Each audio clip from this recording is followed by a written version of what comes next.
Le second livre des rois, chapitre 10. Il y avait dans Samarie 70 fils d'Akab. Jéhu écrivit des lettres qu'il envoya à Samarie aux chefs de Jizréel, aux anciens et aux gouverneurs des enfants d'Akab. Il y était dit: Maintenant, quand cette lettre vous sera parvenue, puisque vous avez avec vous les fils de votre maître, avec vous les chars et les chevaux, une ville forte et les armes, voyez lequel des fils de votre maître est le meilleur et convient le mieux. Mettez-le sur le trône de son père, et combattez pour la maison de votre maître. Ils eurent une très grande peur, et ils dirent: Voici, 2 rois n'ont pu lui résister. Comment résisterions-nous? Et le chef de la maison, le chef de la ville, les anciens et les gouverneurs des enfants envoyèrent dire à Jéhu: Nous sommes tes serviteurs, et nous ferons tout ce que tu nous diras. Nous n'établirons personne roi. Fais ce qui te semblera bon. Jéhu leur écrivit une seconde lettre où il était dit: Si vous êtes à moi, et si vous obéissez à ma voix, prenez les têtes de ces hommes, fils de votre maître, et venez auprès de moi demain à cette heure à Jizréel. Or les 70 fils du roi étaient chez les grands de la ville qui les élevaient. Quand la lettre leur fut parvenue, ils prirent les fils du roi, et ils égorgèrent ces 70 hommes. Puis ils mirent leurs têtes dans des corbeilles, et les envoyèrent à Jéhu à Jizréel. Le messager vint l'en informer en disant: Ils ont apporté les têtes des fils du roi. Et il dit: Mettez-les en 2 tas à l'entrée de la porte, jusqu'au matin. Le matin, il sortit, et se présentant à tout le peuple, il dit: Vous êtes justes. Voici, moi j'ai conspiré contre mon maître, et je l'ai tué. Mais qui a frappé tout ceci? Sachez donc qu'il ne tombera rien à terre de la parole de l'Éternel, de la parole que l'Éternel a prononcée contre la maison d'Akab. L'Éternel accomplit ce qu'il a déclaré par son serviteur Élie. Et Jéhu frappa tous ceux qui restaient de la maison d'Akab à Jizréel, tous ses grands, ses familiers et ses ministres, sans en laisser échapper un seul. Puis il se leva et partit pour aller à Samarie. Arrivé à une maison de réunion des bergers sur le chemin, Jéhu trouva les frères d'Akazia, roi de Juda, et il dit: Qui êtes-vous? Ils répondirent: Nous sommes les frères d'Akazia, et nous descendons pour saluer les fils du roi et les fils de la reine. Jéhu dit: Saisissez-les vivants. Et ils les saisirent vivants, et les égorgèrent au nombre de 42, à la citerne de la maison de réunion. Jéhu n'en laissa échapper aucun. Étant parti de là, il rencontra Jonadab, fils de Récab, qui venait au-devant de lui. Il le salua et lui dit: Ton cœur est-il sincère, comme mon cœur l'est envers le tien? Et Jonadab répondit: Il l'est. S'il l'est, répliqua Jéhu, donne-moi ta main.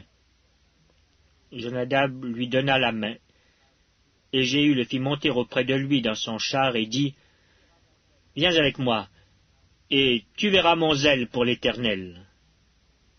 Il l'emmena ainsi dans son char. Lorsque Jéhu fut arrivé à Samarie, il frappa tous ceux qui restaient d'Akab à Samarie, et il les détruisit entièrement selon la parole que l'Éternel avait dite à Élie. Puis il assembla tout le peuple et leur dit: Akab a peu servi Baal, Jéhu le servira beaucoup.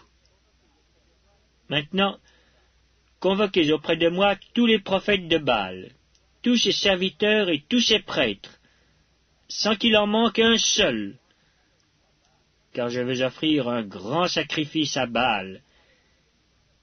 Quiconque manquera ne vivra pas. Jéhu agissait avec ruse pour faire périr les serviteurs de Baal. Il dit: Publiez une fête en l'honneur de Baal. Et ils la publièrent. il envoya des messagers dans tout Israël, et tous les serviteurs de Baal arrivèrent, il n'y en eut pas un qui ne vint. Ils entrèrent dans la maison de Baal, et la maison de Baal fut remplie d'un bout à l'autre. Jéhu dit à celui qui avait la garde du vestiaire, « Sors des vêtements pour tous les serviteurs de Baal. » Et cet homme sortit des vêtements pour eux. Alors Jéhu vint à la maison de Baal avec Jonadab, fils de Récab, et il dit aux serviteurs de Baal, « Cherchez et regardez, afin qu'il n'y ait pas ici des serviteurs de l'Éternel, mais qu'il y ait seulement des serviteurs de Baal. » Et ils entrèrent pour offrir des sacrifices et des holocaustes.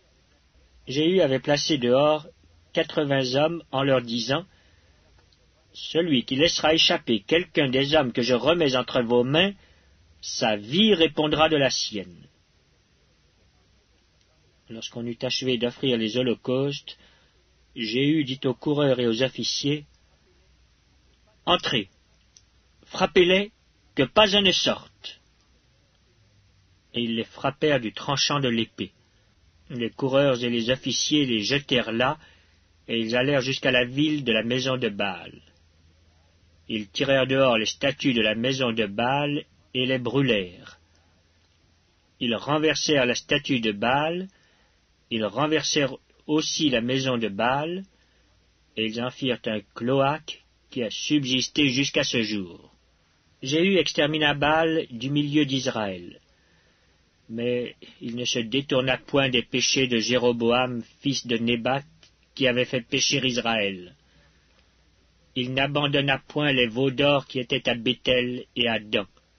L'Éternel dit à Jéhu, « Parce que tu as bien exécuté ce qui était droit à mes yeux, et que tu as fait à la maison d'Akab tout ce qui était conforme à ma volonté, tes fils, jusqu'à la 4e génération, seront assis sur le trône d'Israël. » Toutefois, Jéhu ne prit point garde à marcher de tout son cœur dans la loi de l'Éternel, le Dieu d'Israël. Il ne se détourna point des péchés que Jéroboam avait fait commettre à Israël. Dans ce temps-là, l'Éternel commença à entamer le territoire d'Israël, et Hazaël les bâtit sur toute la frontière d'Israël. Depuis le Jourdain vers le soleil levant, il bâtit tout le pays de Galaad, les Gadites, les Rubénites et les Manassites, depuis Aroër sur le torrent de l'Arnon, jusqu'à Galaad et à Bazan. Le reste des actions de Jéhu, tout ce qu'il a fait et tous ses exploits, cela n'est-il pas écrit dans le livre des chroniques des rois d'Israël? Jéhu se coucha avec ses pères, et on l'enterra à Samarie, et Joachaz, son fils, régna à sa place. Jéhu avait régné 28 ans sur Israël à Samarie.